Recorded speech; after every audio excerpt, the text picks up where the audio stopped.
So mga par, matapos nga po ma-roll out ng CSAC o California State Athletic Commission ng no contest, ang bakbakan ng ating pambato na si Charlie Suarez kalaban si Emmanuel Baquero Navarrete, kung saan mga idol nagsalita na po si Suarez patungkol dito. Ano yung mga boss? Hindi man daw ito ang hinahanap natin na resulta sa kanyang pag-apila sa laban, pero kailangan daw natin tanggapin mga idol at respeto na lang ang desisyon ng Boxing Commission. Nagpapasalamat daw siya mga idol, at least na bago ang desisyon sa bakbakan at posible daw mabigyan ulit ito mga idol ng pagkakataon na makabawi kay Navarrete sa rematch na agad naman pinag-utos ang laban ng WBO. Aniya sa rematch na lang daw ito mag-a-adjust mga idol. Kung ano ang kulang nito sa laban, pupunuan daw ni Suarez, at kung ano man daw ang sobra, babawasan niya. Well, kung okay lang sa ating pambato mga idol na no contest ang resulta ng laban nila ni Navarrete, marami naman sa mga Pinoy boxing fans ang umalma sa resulta ng laban. Na-expect kasi nila mga idol na knockout win ang igagawad kay Suarez, dahil kitang-kita naman daw sa laban nila nasuntok talaga ng pabiyak sa kilay ni Navarrete. Parang sinunod daw ng commission mga idol ang sinabi ni Bob Arum noong nakaraang linggo lamang na gusto niya no contest at hindi matalo ang kanyang alaga na si Navarrete. Pero gayon pa man mga idol, buti na lang pinag-utos kaagad ng WBO ang rematch ng dalawang fighters sa lalong madaling panahon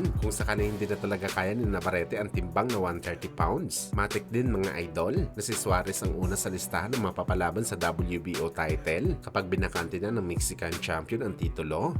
May rematch po against kay Emmanuel Navarrete. At doon po tayo mabawi kung may mga pagkukulang man ako.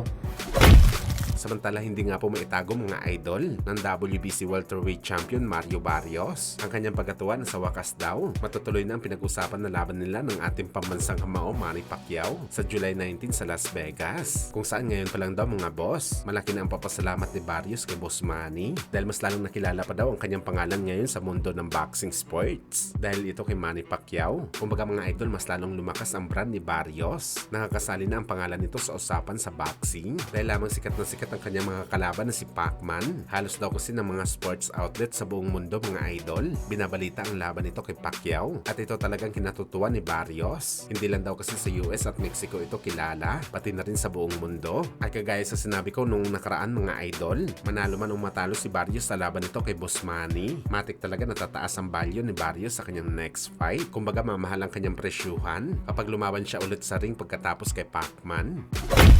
Sa kabilang banda naman mga idol, matapos nga po maikasa ang laban ng ating Filipino Flash Nonito Donaire Jr. kalaban si Carlos Campos para sa WBA Interim Bantamweight title, kung saan napag-alaman natin mga idol na sanction din pala ng Riyadh season ang laban ni Flash under ni Turki Al-Sheikh. Pag nagkataon mga idol na sortihin sa laban si Flash kay Campos, siguradong paldo sa first money si Flash kung lalaban ulit ito sa kanyang next fight sa Riyadh season na na-expect natin mga idol na mapapalaban ito sa kampiyon na si Seiya Chuchumi.